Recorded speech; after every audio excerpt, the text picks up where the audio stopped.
Τι κοινό θα μπορούσε άραγε να έχει η σάλτσα σόγιας, ένα νεκρό καλαμάρι και μερικές γραμμές κώδικα γραμμένες στη γλώσσα προγραμματισμού Python. Κοίτα, αυτό ακούγεται σαν την αρχή για ένα πολύ περίεργο ανέκδοτο. Έλαντε. Κι όμως, όσο παράξενο και αν ακούγεται σε όποιον μας ακούει αυτή τη στιγμή, αυτά τα τρία στοιχεία αποτελούν τα απολύτως απαραίτητα κλειδιά για την κατανόηση της ίδιας της ανθρώπινης σκέψης. Σοβαρά, είναι από εκείνες τις συνδέσεις που δεν περιμένεις με τίποτα να βγάζουν νόημα. Ακριβώς. Και σήμερα, μέσα από μια εις βάθος ανάλυση βασικά, εξερευνούμε ένα εξαιρετικό ανοιχτής πρόσβασης ακαδημαϊκό σύγγραμμα από το Bates College. Α, ναι. Το περίφημο ζωντανό έγγραφο. Ναι, αυτό που επιμελείται διαρκώς η Dr. Michelle Green μαζί με τους φοιτητές της. Είναι φανταστικό γιατί ανανεώνεται συνεχώς, οπότε η αποστολή μας σήμερα είναι να κατανοήσουμε πώς ακριβώς ο ανθρώπινος εγκέφαλος μεταφράζεται σε γλώσσα προγραμματισμού. Με λίγα λόγια, μιλάμε για το σημείο όπου η βιολογία συναντά τα μαθηματικά. Την υπολογιστική νευροεπιστήμη. Ακριβώς. Είμαι πολύ ενθουσιασμένη γι' αυτό. Οκ, ας το αναλύσουμε. Από πού ξεκινάμε? Λοιπόν, για να καταλάβουμε πώς μπορούμε να γράψουμε κώδικα που να μιμείται τον εγκέφαλο, πρέπει πρώτα να ξεκαθαρίσουμε τι ακριβώς προσπαθούμε να μοντελοποιήσουμε. Δεν γίνεται απλά να αρχίσουμε να γράφουμε γραμμές κώδικα στα τυφλά. Σωστά, πρέπει να υπάρχει ένα σχέδιο. Ακριβώς. Και ο νευροεπιστήμονας David Marr, πίσω στο 1982, μας έδωσε τον απόλυτο χάρτη για αυτό. Χώρισε κάθε υπολογιστικό σύστημα σε 3 επίπεδα οργάνωσης. 3 επίπεδα, άρα ξεκινάμε από τη βάση. Ναι.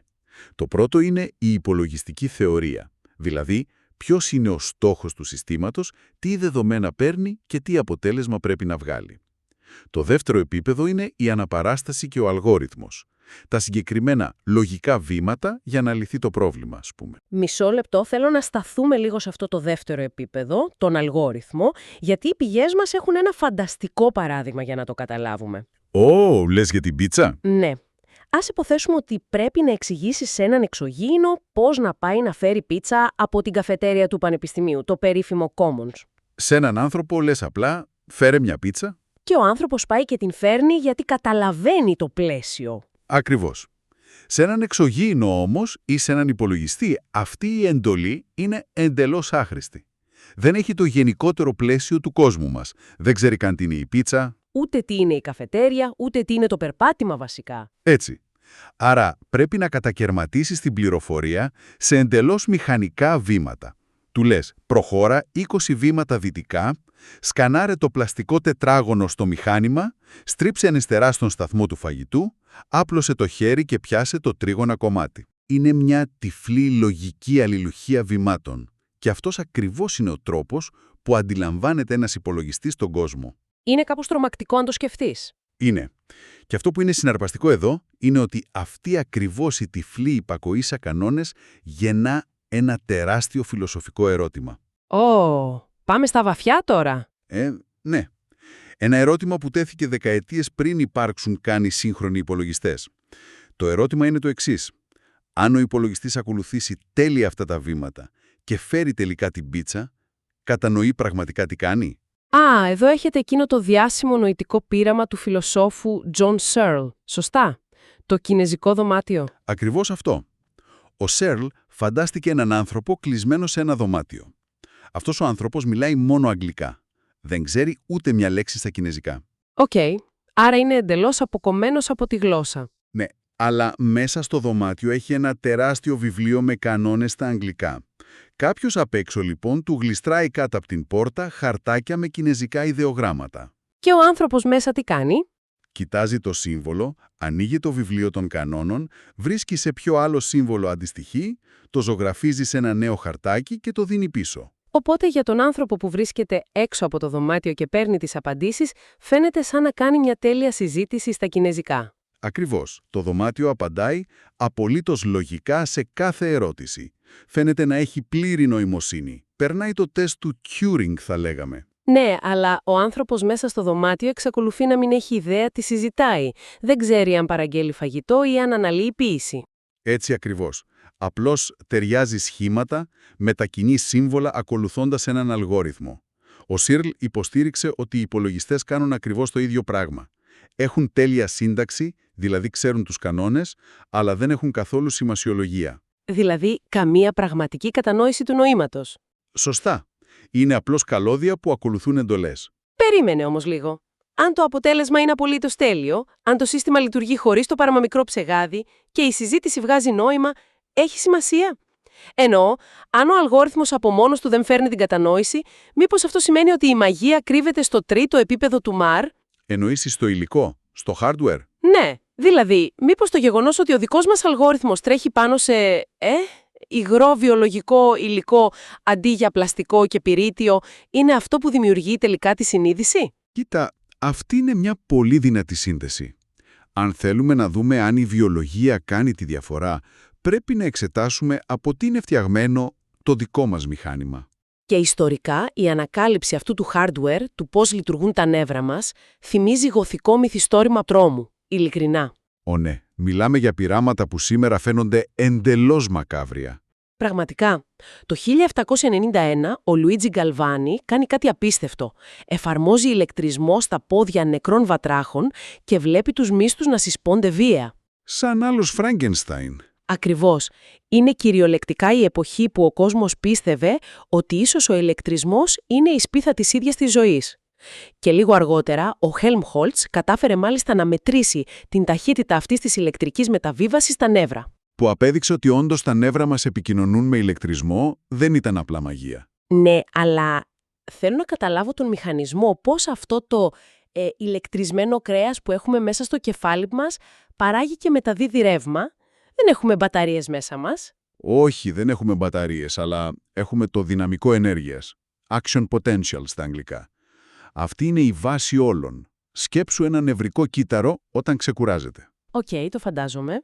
Στο εσωτερικό του έχει πολλά ιόντα καλίου. Και στο εξωτερικό του κολυμπάει κυριολεκτικά σε έναν ωκεανό από ιόντα νατρίου. Νάτριο και κάλιο, λοιπόν. Ναι. Η φύση γενικά θέλει τα πράγματα να είναι ισορροπημένα, να αναμειγνύονται ομοιόμορφα, αλλά το κύτταρο παλεύει ενεργά ενάντια σε αυτό. Χρησιμοποιεί μια μοριακή μηχανή, την αντλία νατρίου-καλίου, η οποία καταναλώνει ένα τεράστιο ποσοστό της ημερήσιας ενεργείας μας. Μόνο και μόνο για να διατηρεί αυτή την ανισορροπία. Ναι.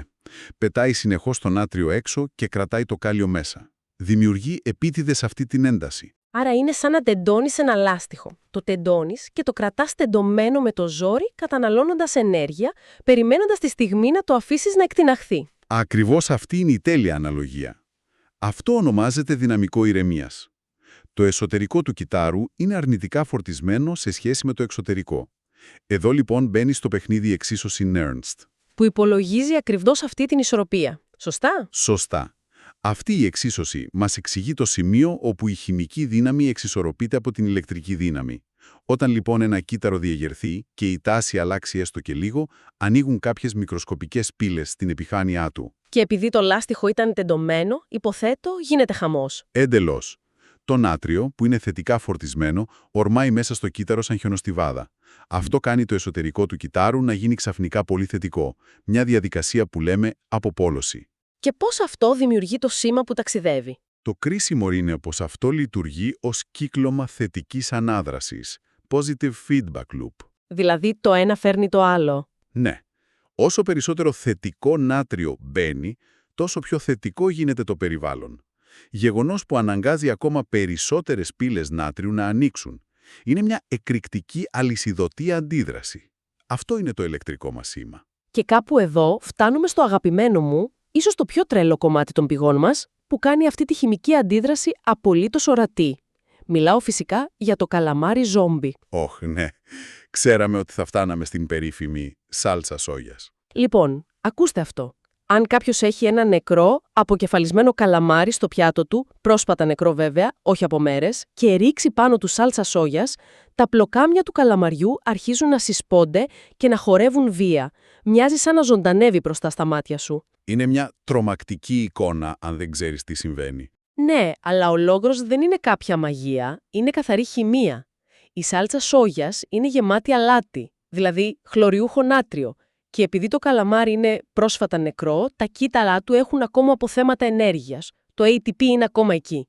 Αν το συνδέσουμε λοιπόν με τη γενικότερη εικόνα που μόλις περιγράψαμε, Ο τεράστιος όγκος νατρίου από τη σόγια πλημμυρίζει τους ιστούς. Τρυπώνει στις πύλες του κυτάρου. Ακριβώς. Αλλάζει ακαρία την ισορροπία της εξίσωσης Nernst και πυροδοτεί βία ξανά και ξανά τα δυναμικά ενέργειας στους μυς του καλομαριού. Το κύκλωμα θετικής ανάδρασης ενεργοποιείται τεχνητά. Δηλαδή το αλάτι κυριολεκτικά κλέβει το hardware και τρέχει τον δικό του αλγόριθμο πάνω στο νεκρό ζώο. Είναι απίστευτο. Είναι. Και παρεπιπτόντως, αν συνδέσουμε αυτό το αστείο και λίγο ανατριχιαστικό παράδειγμα με τη σοβαρή επιστήμη, τα καλαμάρια δεν ήταν απλά ένα τρίκ. Ήταν το μυστικό για την κατανόηση όλης της ανθρώπινης νευροβιολογίας. Αλήθεια? Γιατί τα καλαμάρια συγκεκριμένα? Επειδή τη δεκαετία του 50 δεν είχαμε την τεχνολογία να μετρήσουμε τους μικροσκοπικούς ανθρώπινους νευρώνες. Όμως κάποια είδη καλαμαριών έχουν το λεγόμενο γιγάντιο αξόνιο. Νευρικές σύνες τόσο χοντρές που μπορούσες κυριολεκτικά να δεις το κύτταρο με γυμνό μάτι. Wow! Άρα μπορούσαν να βάλουν φυσικά ηλεκτρόδια μέσα τους πολύ πιο εύκολα. Έτσι ακριβώς ξεκίνησαν όλα. Λοιπόν, τι σημαίνουν όλα αυτά για την προσομοίωση? Πώς περνάμε από ένα τεράστιο κύτταρο καλαμαριού που συσπάται με σόγια σε μια εξίσωση που τρέχει σε έναν υπολογιστή? Εκεί μπαίνει η μαθηματική μοντελοποίηση. Στο βιβλίο γίνεται αναφορά σε ένα βασικό μοντέλο, το διαρρέρον κύκλωμα ολοκλήρωσης και πυροδότησης. Leaky, Integrate and Fire. Και μας δίνουν το παράδειγμα ενός φανταστικού φοιτητή του Johnny Fire Hydrant. Ναι, ο Τζόνι που προσπαθεί να προσομοιώσει τον εγκέφαλο. Τι κάνει λοιπόν? Φτιάχνει ένα κύκλωμα στην Python. Αντιμετωπίζει το νευρικό κύτταρο σαν έναν αφλό πυκνοτή που αποθηκεύει ρεύμα και μια αντίσταση που το αφήνει να διαρρέει. Είναι σαν να σκουβάς με μια μικρή τρύπα στον πάτο, σωστά? Γεμίζεις νερό, χάνει λίγο από κάτω, αλλά αν ρίξεις πολύ νερό γρήγορα... Αν το νερό, δηλαδή το ρεύμα, φτάσει στο χείλος του κουβά, υπερχειλίζει. Και τότε λέμε ότι το κύτταρο πυροδοτεί, στέλνει το σήμα. Είναι μια πολύ απλή και κομψή ιδέα. Γεμίζει η τάση, φτάνει στο όριο, μπαμ, στέλνει το σήμα. Γιατί όμως ο κώδικας του Τζόνι δεν ήταν αρκετός, γιατί δεν λύσαμε το πρόβλημα του εγκεφάλου εκείνη τη στιγμή? Επειδή, παρότι ο κώδικας του Τζόνι είναι καλός για αρχή, είναι πολύ απλός. Ένας τρίπιος κουβάς δεν αποτυπώνει την απίστευτη χορογραφία της βιολογίας. Δεν λαμβάνει καθόλου υπόψη του εκείνες τις μικροσκοπικές πύλες νατρίου και καλίου που αναφέραμε. Εκείνες που ανοιγοκλίνουν συνέχεια. Ναι. Εδώ λοιπόν μπαίνουν στο παιχνίδι οι Άλαν Χότζγκιν και Άντρου Χάξλι. Που πήραν και το Νόμπελ Ιατρικής το 1963, γι' αυτό αν δεν κάνω λάθος. Σωστά. Το 1952, δουλεύοντας πάνω στο γιγάντιο αξόνιο του καλαμαριού, δημιούργησαν ένα θρυλικό μαθηματικό μοντέλο. Αντί να πούν απλώς «η τάση ανεβαίνει και το κύτταρο πυροδοτεί», έχτισαν πολύπλοκες διαφορικές εξισώσεις. Και τι ακριβώς προέβλεπαν αυτές οι εξισώσεις? Προέβλεπαν πότε ακριβώς ανοίγει και κλείνει κάθε μικροσκοπική μοριακή πόρτα. Αντιμετώπισαν την κυταρική μεμβράνη σαν ένα ηλεκτρικό κύκλωμα, προσθέτοντας μεταβλητές πύλης. Τις μεταβλητές M, N και H. Για να το κάνουμε εικόνα αυτό, γιατί τα μαθηματικά μπορεί να γίνουν δυσμόητα, στις πηγές υπάρχει μια φανταστική αναλογία. Ας φανταστούμε ότι το νευρικό κύτταρο είναι ένα πολύ αποκλειστικό νυχτερινό κέντρο. Μου αρέσει πολύ αυτή η αναλογία, σε ακούω. Ωραία. Αυτές οι μεταβλητές λοιπόν είναι οι πορτιέριδες, οι bouncers του μαραζιού, που ελέγχουν ποιος μπαίνει και ποιος βγαίνει. Έχουμε τον πορτιέρι M. Ο M είναι υπεύθυνος για την μπροστινή πόρτα. Που επιτρέπει στον νάτριο να μπει. Ακριβώς. Όταν η τάση ανεβαίνει, ο M ανοίγει διάπλατα την πόρτα και αφήνει τον νάτριο να μπει τρέχοντας μέσα στο κλαμπ. Το πάρτι αρχίζει να ξεφεύγει από τον ελέγχο, γεμίζει ο τόπος. Είναι η θετική ανάδραση που λέγαμε. Σωστά. Και εδώ ακριβώς παρεμβαίνει ο πορτιέρης H. Ποιος είναι αυτός? Είναι ο υπεύθυνος ασφαλείας που έχει τον έλεγχο της ίδιας μπροστινής πόρτας, αλλά από μέσα. Όταν το εσωτερικό του κυτάρου γίνει πολύ θετικό, όταν δηλαδή το μαγαζί γεμίσει επικίνδυνα, ο H πετάγεται, σπρώχνει την πόρτα και την κλειδώνει. Σταματώντας το νάτριο από το να συνεχίσει να μπαίνει. Σώζει την κατάσταση. Ακριβώς. Και τι γίνεται με τον τρίτο πορτιέρι, τον N? Ο N ελέγχει την πίσω πόρτα. Όταν το μαγαζί έχει παραγεμίσει με θετικά φορτισμένο νάτριο, ο N ανοίγει την πίσω έξοδο και διώχνει έξω το κάλιο. Το οποίο είναι επίσης θετικά φορτισμένο. Ναι, οπότε διώχνοντάς το, ρίχνει τη θερμοκρασία του μαγαζιού, εκτονώνει την κατάσταση και επαναφέρει το κύτταρο στην αρχική, ήρεμη, αρνητική του κατάσταση. Είναι εκπληκτικό. Οι Hodgkin και Huxley κατάφεραν να βρουν την ακριβή μαθηματική ταχύτητα με την οποία αντιδρά ο κάθε πορτιγέρης στην αλλαγή του ρεύματος. Είναι ασύλληπτο το ότι περιέγραψαν έναν μοριακό χορό δισεκατομμύριων πρωτεϊνών με καθαρά μαθηματικά. Και ξέρεις ποιο είναι το πιο τρελό? Ότι αυτά τα δυσνόητα μαθηματικά μας εξηγούν την καθημερινότητά μας. Όπως ας πούμε μια επίσκεψη στον οδοντίατρο. Πώς συνδέεται ο οδοντίατρος με τις πύλες νατρίου? Σκέψου το. Όταν ο οδοντίατρος μας κάνει τοπική αναισθησία στο ούλο, για να μην πονέσουμε, τι ακριβώς κάνει η ένεση? Σταματάει τον πόνο. Ναι, αλλά πώς? Η ουσία του φαρμάκου πηγαίνει και κλειδώνει τον πορτιέριεμ, τον αρκώνει. Ώστε δεν τον αφήνει να ανοίξει την πόρτα. Ακριβώς. Αφού ο M δεν μπορεί να ανοίξει την πόρτα για το νάτριο, η αλυσιδωτή αντίδραση δεν ξεκινάει ποτέ. Οπότε, ο νευρώνας που κανονικά θα έστελνε το μήνυμα «Ouch, μου τρυπάει το δόντι», μένει εντελώς βουβός. Ο εγκέφαλος δεν μάθαινε ποτέ τι συμβαίνει στο στόμα. Είναι ο απόλυτος τρίαμος της μοντελοποίησης.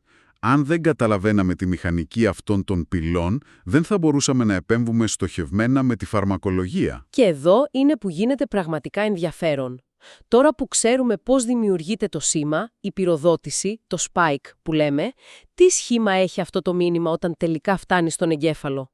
Πώς ταξιδεύει η πληροφορία? Εδώ η βιολογία αρχίζει να μοιάζει επικίνδυνα με την επιστήμη των υπολογιστών.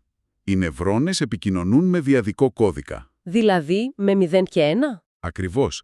Επειδή η πυροδότηση ελέγχεται από αυτούς τους μηχανισμούς που είπαμε, υπακούει στον νόμο του όλα ή τίποτα. Όλο ναν. Μισό λεπτό, δηλαδή αν δούμε τον εγκέφαλό μας σε ένα μικροσκόπιο, δεν υπάρχουν διαβαθμίσεις. Δεν υπάρχει, ας πούμε, λίγο ρεύμα όταν βλέπεις ένα απαλό χρώμα ή πολύ ρεύμα όταν βλέπεις ένα έντονο φως. Καμία απολύτως διαβάθμιση στην ένταση. Κάθε δυναμικό ενέργειας έχει ακριβώς το ίδιο μέγεθος και σχήμα. Είτε συμβαίνει, είτε δεν συμβαίνει. Off και on. Απίστευτο! Αν βάλεις ένα ηλεκτρόδιο σε έναν εγκέφαλο, αυτό που θα δεις είναι απλώς μια σειρά από τικ-τικ-τικ. Αυτές οι αλληλουχίες ονομάζονται ακολουθίες δυναμικών ή spike trains. Οκ, αλλά αυτό είναι λίγο παράλογο. Αν όλα τα σήματα είναι πανομοιότυπα, αν το νευρικό μου σύστημα φωνάζει απλά έναν άσο σε διαδικό κώδικα, πώς το καλό ξεχωρίζω αν κάποιος μου ψιφυρίζει ή αν ουρλιάζει δίπλα στο αυτί μου? Είναι εξαιρετική ερώτηση αυτή. Και για να την απαντήσουμε, οι πηγές μας αναφέρουν το παράδειγμα του ερευνητή Dr. Cat. Του γιατρού γάτου? Ναι, ας τον πούμε έτσι. Φαντάσου ότι ο Dr. Cat μελετάει έναν εξωγήινο. Ο εξωγήινος κοιτάζει διάφορα χρώματα σε μια οθόνη και ο γιατρός καταγράφει τα σήματα από έναν οπτικό νευρώνα του. Οκ, και τι βλέπει? Όταν ο εξωγήινος βλέπει μπλε, το νεύρο κάνει τικ, τικ, τικ, ας πούμε 3 φορές το δευτερόλεπτο. Αλλά όταν βλέπει κόκκινο, κάνει τικ, τικ, τικ, τικ, τικ, τικ, τικ, τικ, τικ, τικ, 10 φορές το δευτερόλεπτο. Άρα η λύση είναι η συχνότητα πυροδότησης, το firing rate. Ο κώδικας κρύβεται στο πόσα σήματα έχουμε ανά δευτερόλεπτο. Άγιε! Είναι σαν το ρυθμό του πολυβόλου, ας πούμε. Αυτό ακριβώς πίστευαν οι επιστήμονες για πολύ καιρό, ότι η συχνότητα τα εξηγεί όλα. Αλλά μάντεψε. Δεν φτάνει. Δεν φτάνει. Γιατί? Φαντάσου 2 διαφορετικές στιγμές όπου και στις 2 ο νευρώνας πυροδοτεί 10 φορές το δευτερόλεπτο. Στην πρώτη περίπτωση, τα tics έχουν ακριβώς την ίδια απόσταση μεταξύ τους. Ρυθμικά δηλαδή. Ναι, ρυθμικά. Στη δεύτερη περίπτωση, ρίχνει 5 tick μαζεμένα, κάνει μια παύση και μετά ρίχνει άλλα 5. Η μέση συχνότητα είναι ίδια, 10 το δευτερόλεπτο. Αλλά το μήνυμα είναι εντελώς διαφορετικό. Η πραγματική βαθιά πληροφορία κρύβεται στην απόσταση, στον κενό χρόνο μεταξύ 2 πυροδοτήσεων, το interspike interval. Wow! Εκεί κρύβεται όλο το νόημα του κόσμου. Στη σιωπή ανάμεσα στα χτυπήματα. Αυτό όμως εγείρει ένα σημαντικό ερώτημα. Αν κοιτάξεις τα δεδομένα ενός πραγματικού εγκεφάλου, αυτό το διάστημα μεταξύ των πυροδοτήσεων φαίνεται εντελώς χαοτικό. Δηλαδή δεν έχει ρυθμό? Καθόλου. Είναι αδύνατο να προβλέπεις με απόλυτη ακρίβεια πότε θα έρθει το επόμενο tick. Πώς λοιπόν το γράφεις σε κώδικα Python? Πώς προσομοιώνεις έναν μηχανισμό που φαίνεται τόσο τυχαίος? Δεν ξέρω, οι επιστήμονες εδώ δεν παραδίδουν τα όπλα. Δεν λένε, παιδιά, ο εγκέφαλος είναι απλά μαγικός, δεν βγαίνει άκρη. Σε καμία περίπτωση. Εκεί επιστρατεύεται η στατιστική και συγκεκριμένα εργαλεία όπως η ομοιογενής διαδικασία Πουασόν. Αυτό ακούγεται πολύπλοκο. Αυτό που κάνει αυτή η μαθηματική διαδικασία είναι να δέχεται ότι το σύστημα έχει εγγενή θόρυβο. Προσομοιώνει τυχαία αυτή τη συμπεριφορά. Α, νομίζω θυμάμαι την αναλογία που υπάρχει στις πηγές γι' αυτό. Είναι σαν να κάθεσαι στο αυτοκίνητο ενώ βρέχει. Ναι, ακριβώς αυτή η αναλογία. Πες την. Λοιπόν, δεν ξέρεις και είναι αδύνατο να υπολογίσεις την ακριβή στιγμή που η επόμενη σταγόνα βροχής θα χτυπήσει το παρμπρίζου. Είναι εντελώς τυχαίο. Κανείς δεν μπορεί να το προβλέψει αυτό. Όμως, αν ξέρεις πόσο δυνατά βρέχει, μπορείς να υπολογίσεις με εκπληκτική στατιστική ακρίβεια πόσες σταγόνες περίπου θα πέσουν μέσα στο επόμενο λεπτό. Έτσι ακριβώς λειτουργεί. Η διαδικασία Poisson δημιουργεί συνθετικές ακολουθίες δυναμικών στους υπολογιστές, ρίχνοντας χιλιάδες φορές το δευτερόλεπτο ένα εικονικό ζάρι. Αν βγει, ας πούμε, εξάρι, το κύτταρο πυροδοτεί. Και είναι εντυπωσιακό το πόσο καλά αυτός ο μαθηματικός θόρυβος μιμείται την πραγματική οργανική λειτουργία ενός ζωντανού εγκεφάλου. Είναι πραγματικά. Αλλά σκέψου τώρα το επόμενο βήμα. Αν έχουμε την ακολουθία των σημάτων, μπορούμε να κάνουμε το αντίστροφο? Τι εννοείς το αντίστροφο? Δηλαδή, αν μπορώ να κοιτάξω μόνο τα τικ σε μια οθόνη, τα μηδενικά και τους άσους, μπορώ να μαντέψω τι ακριβώς έβλεπε εκείνη τη στιγμή το υποκείμενο? Μα αν το καταφέρουμε αυτό, πρακτικά έχουμε πετύχει τηλεπάθεια, σωστά. Διαβάζουμε το μυαλό του. Είναι μια μορφή αντίστροφης μηχανικής. Και ναι, υπάρχει μια τεχνική για να το κάνεις, που ονομάζεται μέσος όρος πυροδότησης βάση ερεθίσματος ή στα αγγλικά Spike Triggered Average. Για να το εξηγήσουμε αυτό σε όσους μας ακούνε, πρέπει οπωσδήποτε να φέρουμε στο τραπέζι τον αγαπημένο μου χαρακτήρα από το βιβλίο, τον Πολ τον Πίθωνα. Ναι, ο Πολ. Λοιπόν, ο Πολ είναι ένα φίδι, προφανώς δεν έχει χέρια για να μας γράξει τι βλέπει, ούτε μπορεί να μιλήσει για να μας πει. Οπότε οι φοιτητές του Bates College στείνουν ένα πείραμα. Συνδέουν ηλεκτρόδια στους οπτικούς νευρώνες του Πολ και του δείχνουν μια οθόνη. Και τι του δείχνουν στην οθόνη? Στην οθόνη εμφανίζονται με τυχαία σειρά καπέλα διαφόρων μεγεθών και αλλάζει η εικόνα τόσο γρήγορα κάθε μερικά χιλιοστά του δευτερολέπτου που ουσιαστικά το φίδι βλέπει έναν τρελό οπτικό λευκό θόρυβο. Τα καπέλα αναβοσβήνουν χαοτικά μπροστά του. Και μέσα σε αυτό το χάος, ο υπολογιστής καταγράφει τα spike trains του Πολ. Πότε ακριβώς πυροδοτεί ο οπτικός του νευρώνα. Και εδώ μπαίνει η μαγεία της μεθόδου που λέγαμε. Πώς ακριβώς λειτουργεί? Ο υπολογιστής κάνει το εξής απλό. Κάθε φορά που καταγράφεται μια πυροδότηση, ένα τικ, σταματάει το βίντεο και πάει τον χρόνο λίγο πίσω. Λέει τι έδειχνε η οθόνη ακριβώς 200 χιλιοστά του δευτερολέπτου πριν το κύτταρο πυροδοτήσει. Και αποθηκεύει εκείνο το συγκεκριμένο καρέ, εκείνη την εικόνα, με το καπέλο. Ακριβώς. Αν το κάνει αυτό μία φορά, ίσως η εικόνα να μην βγάζει νόημα γιατί το ερέθισμα ήταν τυχαίο. Αν όμως το κάνει 10.000 φορές, για 10.000 διαφορετικές πυροδοτήσεις και βγάλει τον μαθηματικό μέσο όρο όλων αυτών των εικόνων, μάντεψε τι συμβαίνει. Συμβαίνει κάτι μαγικό. Όλος ο λευκός θόρυβος, όλα τα τυχαία καπέλα που δεν έπαιζαν κανένα ρόλο, αλληλοαναιρούνται, ακυρώνονται. Και τι μένει στο τέλος? Αυτό που αναδύεται καθαρά στην οθόνη από τη συγχώνευση όλων των καρέ είναι ένα καπέλο διαμέτρου ακριβώς 2,5 ίντσων. Βρήκαμε λοιπόν τον κωδικό αυτού του συγκεκριμένου νευρώνα. Βρήκαμε ακριβώς ποιο είναι το σχήμα στον έξω κόσμο που τον κάνει να αντιδρά χωρίς καν να ρωτήσουμε τον Πολ. Ξέρεις, όταν το σκέφτομαι έτσι, όλη αυτή η ανάλυση δεν είναι απλά μαθηματικά. Είναι η βάση για να κατανοήσουμε αυτό που λέμε αναδυόμενα φαινόμενα. Α, πολύ σωστό.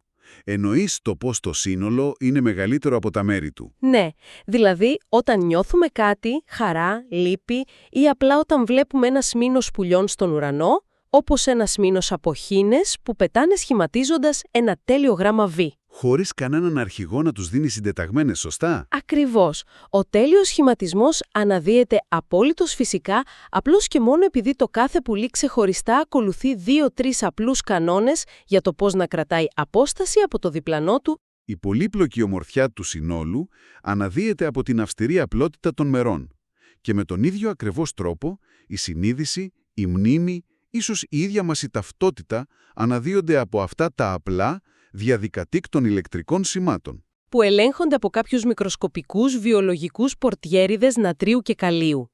Είναι μια σκέψη που σε αφήνει πραγματικά άφωνο. Είναι μια τεράστια ιδέα όντως. Και νομίζω ότι είναι η τέλεια στιγμή να ενώσουμε τα κομμάτια του πάζλ, επιστρέφοντας εκεί από που ξεκινήσαμε. Μια γρήγορη ανασκόπηση του ταξιδιού μας. Ξεκινήσαμε από τα φιλοσοφικά δωμάτια του Searle.